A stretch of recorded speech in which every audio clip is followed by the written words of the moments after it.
തഹാവൂർ ഹുസൈൻ റാണ എന്ന് പറയുന്ന ഭീകരനെ, പാക് ഭീകരനാണ്. അയാളെ ഇപ്പോൾ ഇന്ത്യയിൽ നമ്മൾ നിയമത്തിന് മുമ്പിലേക്ക് കൊണ്ടുവരാൻ പറ്റി എന്നുള്ളത് ഇന്ത്യ ഗവൺമെൻറ്റിൻ്റെ ഒരു വലിയ കഴിവ് തന്നെയാണ്. അതിന് സംശയമൊന്നുമില്ല. അത് ഒരുപാട് നേരത്തെ തന്നെ ഈ UPA സർക്കാരിൻ്റെ കാലത്ത് തന്നെ ഇതിനൊക്കെ തുടക്കമിട്ടെങ്കിലും അതൊന്നും നടന്നിട്ടില്ല. കാരണം 2008 ഡിസംബർ 24 യഥാർത്ഥത്തിൽ ഇയാളെ ആവശ്യപ്പെടുന്നത്, ഇന്ത്യ ആവശ്യപ്പെടുന്നത്. അന്ന് മുതൽ ആവശ്യം ഉന്നയിച്ചുകൊണ്ടിരിക്കുകയായിരുന്നു. പക്ഷേ നടന്നില്ല. ഏതായാലും ഇപ്പോൾ നയതന്ത്ര ചർച്ചകളിലൂടെയും അതുപോലെ നീക്കുപോക്കുകളിലെയും നിയമപരമായിട്ടുള്ള ഇടപെടലുകളിലൂടെയും ആണ് ഇയാളെ ഇന്ത്യക്ക് ഇപ്പോൾ വിട്ടുകിട്ടിയിട്ടുള്ളത്. അപ്പോൾ ഇയാൾ ആരാ എന്നുള്ളതിനെ കുറിച്ച് ചോദിച്ചു കഴിഞ്ഞാൽ, ഇയാൾ ഒരു പാകിസ്ഥാൻ പൗരനായിരുന്നു. ഇപ്പോൾ അയാൾ ഒരു കനേഡിയൻ പൗരനാണ്. കനേഡിയൻ പൗരനാണെങ്കിലും അയാൾ അമേരിക്കയിലെ ജയിലിലാണ് കഴിഞ്ഞുകൊണ്ടിരുന്നത്. കാരണം ഷിക്കാഗോയിലൊക്കെ ഇയാൾക്ക് ബിസിനസ് ഒരു ഇമിഗ്രേഷനുമായിട്ട് ബന്ധപ്പെട്ട ഒരു സ്ഥാപനമുണ്ട്. യാത്രകളൊക്കെ സംഘടിപ്പിക്കുന്ന ഒരു സ്ഥാപനമാണ്. അത് വലിയ രീതിയിൽ നടക്കുന്നതാണ്. അവിടെ ഉണ്ട്. അതുപോലെ തന്നെ വേറെ അയാൾക്ക് കാനഡയിലുണ്ട്, അതായത് ടൊറൻറ്റോയിൽ ഇതുണ്ട്. പിന്നെ വേറെ ഈ ബോംബെയിൽ ഇയാളൊരു സ്ഥാപനം തുടങ്ങിയിട്ടുണ്ട്. അപ്പോൾ അതില്ല. അപ്പോൾ ഈ സ്ഥാപനം തുടങ്ങിയ എന്തിനാണെന്ന് ചോദിച്ചു കഴിഞ്ഞാൽ, ഈ ബോംബെയിലെ ഭീകരാക്രമണം 2008 നവംബർ 26 ബോംബെയിലെ ഭീകരാക്രമണം ഉണ്ടാകുന്നത്. അതിൽ ഒരാളെ മാത്രമേ ജീവനോടുകൂടി പിടിക്കാൻ പറ്റുള്ളൂ. അത് അജ്മൽ ഖസബിനെയാണ്. അവന് ഏതാണ്ടൊക്കെ വെടിയേക്കുകയൊക്കെ ചെയ്തിട്ടും അവനെ ആശുപത്രി കിടത്തി രക്ഷപ്പെടുത്തിയെടുത്തു.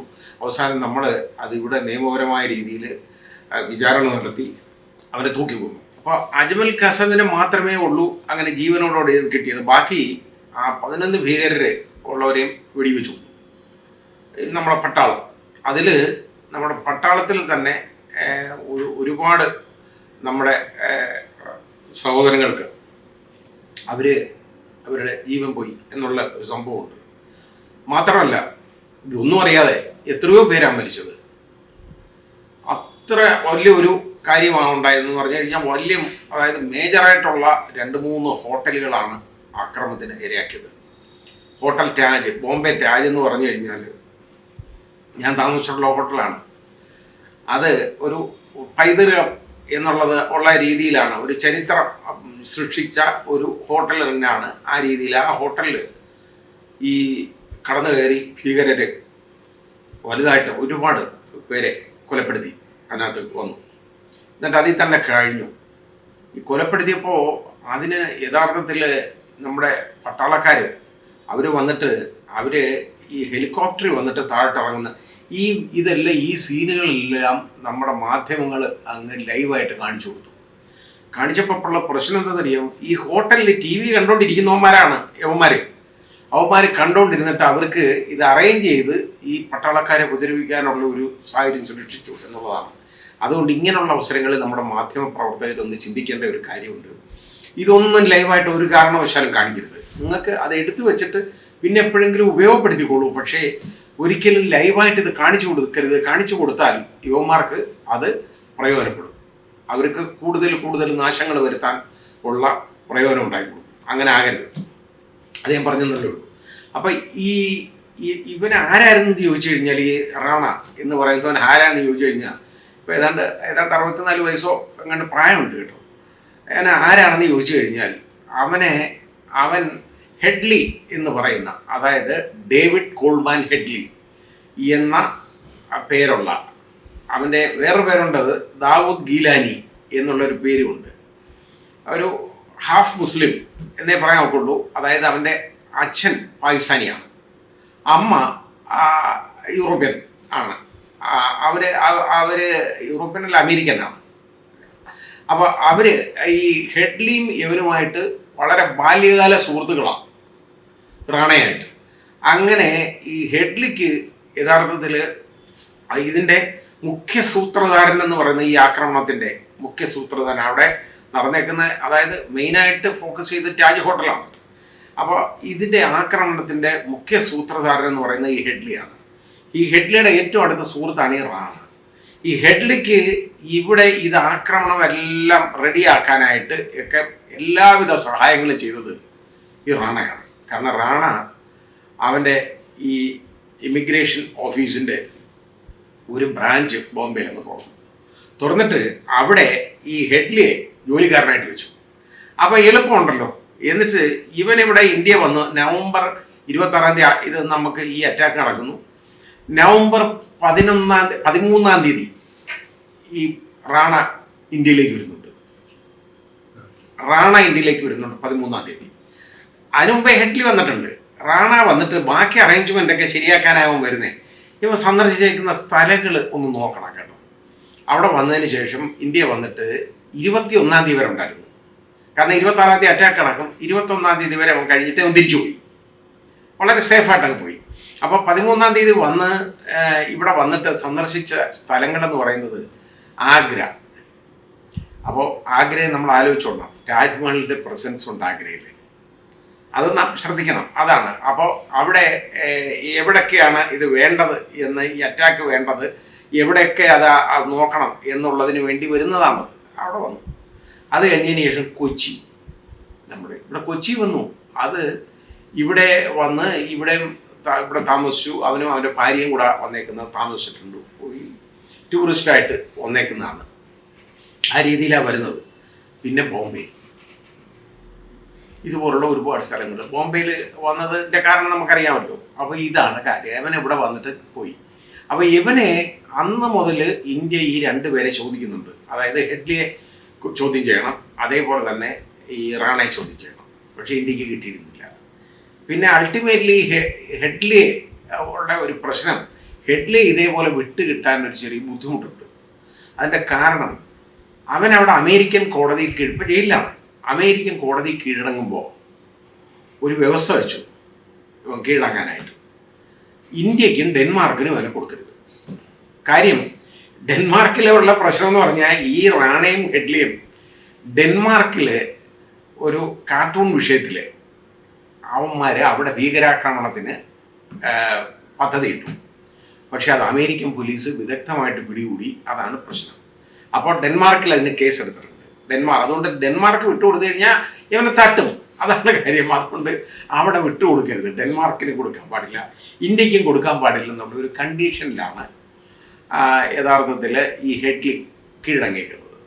ഇപ്പോൾ ഹെഡ്ലി ജയിൽ ശിക്ഷ അനുഭവിച്ചുകൊണ്ടിരിക്കുക. അവിടുത്തെ ജയിൽ ശിക്ഷ എന്നൊക്കെ പറഞ്ഞ ഒരു സുഖം തന്നെ വേറെ വലിയ കാര്യമൊന്നുമില്ല. വീട്ടിൽ പോകാൻ പറ്റുന്നില്ല എന്നുള്ളത് ഒഴിച്ചാൽ ബാക്കി എല്ലാ ഫെസിലിറ്റീസും എല്ലാം ഉള്ള ജയിലുകളാണ്. പ്രശ്നമൊന്നുമില്ല. ജയിൽ കിടക്കാനായില്ലെന്നുള്ളതേ ഉള്ളൂ. അതുപോലെ സൗകര്യങ്ങളുണ്ട്. നേരെ മറിച്ച് ഇവിടെ നമുക്ക് ഇവിടെ ഈ ആകുമ്പോൾ ഇനി ഇവനെ വിട്ട് കിട്ടാനായിട്ട് അന്നേരം അവിടെ ഹെഡ്ലിയെ ഇങ്ങോട്ട് ഇന്ത്യക്ക് കൈമാറാൻ ബുദ്ധിമുട്ടാണ്. എക്സ്ട്രാഡിഷൻ ട്രീറ്റി ഉണ്ടെങ്കിൽ പോലും ഇങ്ങനെ ഒരു കണ്ടീഷൻ ഉള്ളതുകൊണ്ട് ബുദ്ധിമുട്ടാണ്.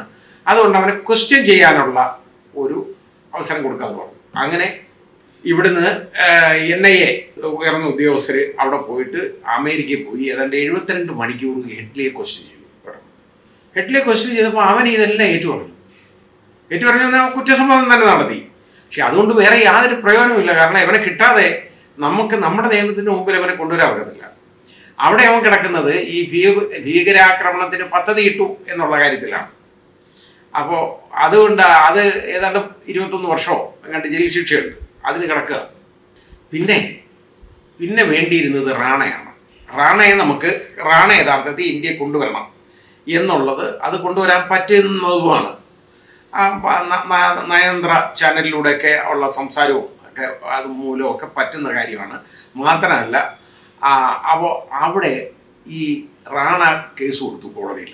അവിടുത്തെ ഡിസ്ട്രിക്ട് കോർട്ടിൽ അവൻ്റെ തർക്കം എന്ന് പറയുന്നത് യഥാർത്ഥത്തിൽ നമ്മൾ നോക്കിയാൽ പെട്ടെന്ന് തോന്നിയാൽ അത് ലോഫുൾ ആയിട്ടുള്ള ഒരു തർക്കമായിട്ട് നമുക്ക് തോന്നും.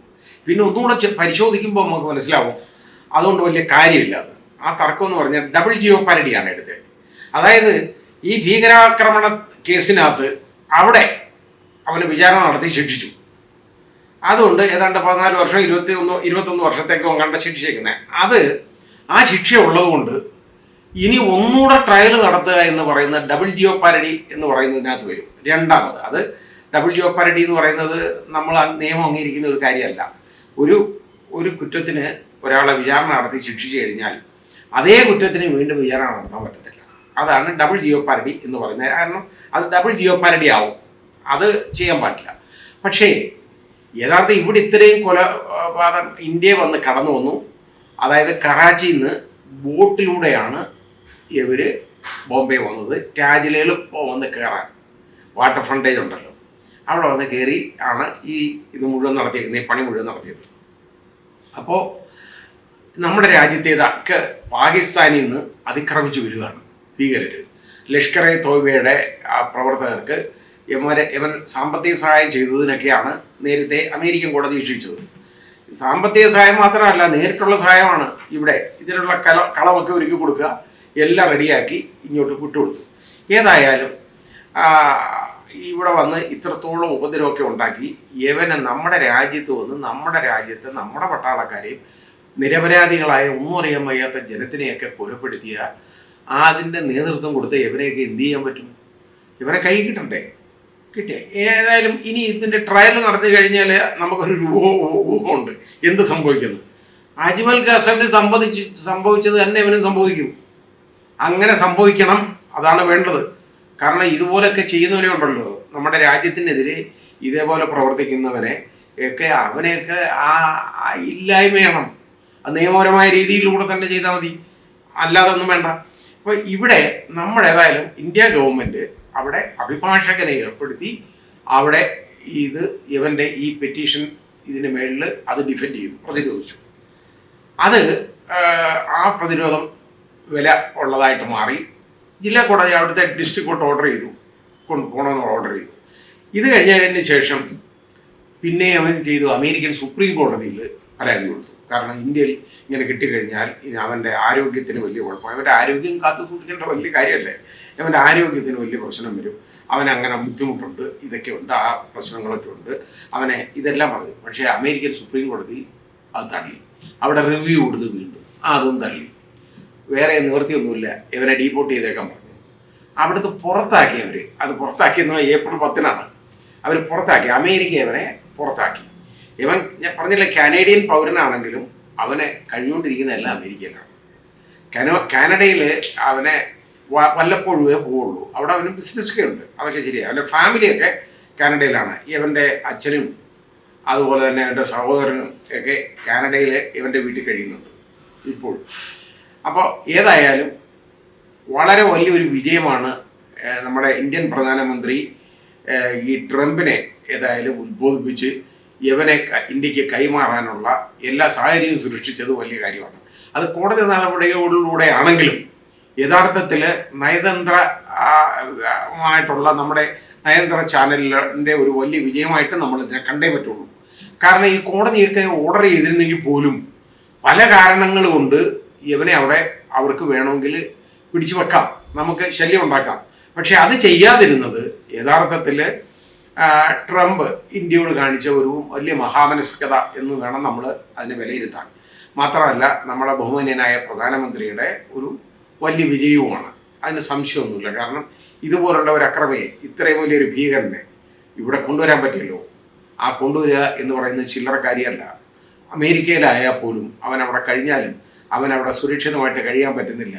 ഇന്ത്യ ഇതുപോലെ ചെയ്തിട്ട് അവിടെ കഴിയാൻ ഒക്കത്തില്ല. ഇവിടെ വരണം, നമ്മുടെ നിയമത്തിൻ്റെ മുമ്പിൽ വരണം എന്നുള്ള ഒരു കാഴ്ചപ്പാടുണ്ടാക്കിയത് വളരെ വലിയ കാര്യമാണ്. അത് ഇന്ത്യ ഗവൺമെൻറ്റിൻ്റെ വളരെ വലിയ വിജയമാണ്, ഒരു സംശയമില്ല കാര്യത്തിൽ. അതായത് ഇവനെ ശരിയായ രീതിയിൽ വിചാരണ ചെയ്ത് അത് അവനെ കുറ്റക്കാരനാണെന്ന് കണ്ടെത്തിയാൽ അവനെ ശിക്ഷിക്കണം, അതാ ചെയ്യേണ്ടത്. കണ്ടെത്താനൊന്നുമില്ല. അവിടെ അമേരിക്ക പോലും ഇവന് ഇതുപോലെ തന്നെ ലഷ്കർ എ തോയ്ബയ്ക്ക് പണം കൊടുത്തേക്കുന്നതിൻ്റെ സാമ്പത്തിക സഹായം നൽകിയ ഓഫൻസ് അവിടെ കണ്ടിട്ടുണ്ട്. അപ്പോൾ പിന്നെ ഇനി അതിനകത്ത് വലിയ പ്രത്യേകിച്ചുള്ള കാര്യമില്ല. ഇവിടെയും അത് ആ വിചാരണ തന്നെ നടന്നിട്ട് ഇവനെ നിയമത്തിൻ്റെ മുമ്പിൽ അവന് കിട്ടാവുന്ന പരമാവധി ശിക്ഷ അത് തന്നെ കൊടുക്കണം. ഇവനൊക്കെ ഉന്മൂലനം ചെയ്യണം, അതാണ് വേണ്ടത്.